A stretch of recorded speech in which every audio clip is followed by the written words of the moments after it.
বাংলা বর্ষবরণে বর্ণিল আয়োজনে ঢাকা বিশ্ববিদ্যালয় থেকে বের হয় বৈশাখী শোভাযাত্রা। আগে মঙ্গল শোভাযাত্রা নামে পরিচিত থাকলেও এবারই প্রথম বৈশাখী শোভাযাত্রা নামে বের হয়। এতে ব্যানার, ফেস্টুন ও বিভিন্ন প্রতিকৃতিতে গ্রাম বাংলার সংস্কৃতিতে ফুটিয়ে তোলা হয়। এবারে মূল প্রতিপাদ্য ছিল নববর্ষের ঐক্যতান, গণতন্ত্রের পুনরুত্থান। পুরো শোভাযাত্রা ঘিরে নেওয়া হয় কড়া নিরাপত্তা ব্যবস্থা।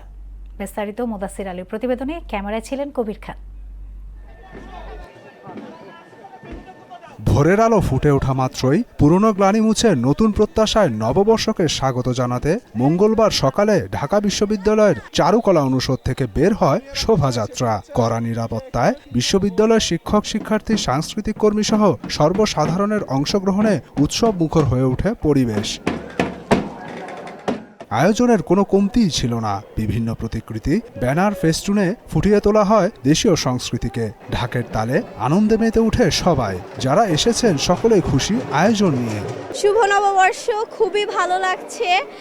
এত আয়োজন, যতটুকু দেখতেছি লাল মিশ্রণের একটু সংমিশ্রণ ভালো লাগে। অনেক আনন্দিত হচ্ছি, অনেক ভালো লাগছে। আগে মঙ্গল শোভাযাত্রা নামে হলেও এবারে হয়েছে বৈশাখী শোভাযাত্রা নামে। মূল প্রতিপাদ্য নববর্ষের ঐক্যতান, গণতন্ত্রের পুনরুত্থান। দেশের ঐক্য, শান্তি, শৃঙ্খলা ও গণতান্ত্রিক পরিবেশ থাকবে এমনটাই প্রত্যাশা সবার। দেশের মানুষের পাশাপাশি বিদেশিরাও অংশ নেন শোভাযাত্রায়। সবাই মিলে দেশকে সুন্দরভাবে এগিয়ে নিয়ে যাব।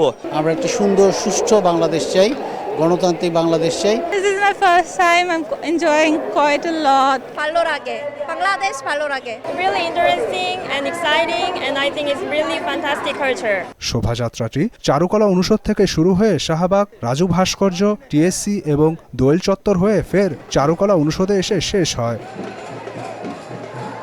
নববর্ষের ঐক্যতান, গণতন্ত্রের পুনরুত্থান, এই প্রতিবাদে মূল চাওয়াটি হচ্ছে যে নতুন বাংলা বছরটি শুরু হলো তাতে যেন দেশে অসাম্প্রদায়িকতা, জাতীয় ঐক্য, শান্তি, শৃঙ্খলা ও গণতন্ত্র যেন বজায় থাকে।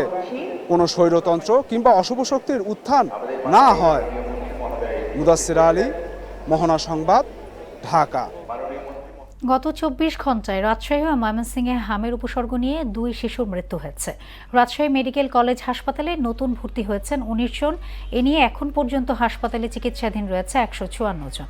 এ তথ্য নিশ্চিত করেছেন মেডিকেল অফিসার ডক্টর শঙ্কর কে বিশ্বাস। এদিকে ময়মনসিংহ মেডিকেল কলেজ হাসপাতালে এক শিশুর মৃত্যুসহ হামে আক্রান্ত হয়ে নতুন শিশু রোগী ভর্তি হয়েছে 32 জন।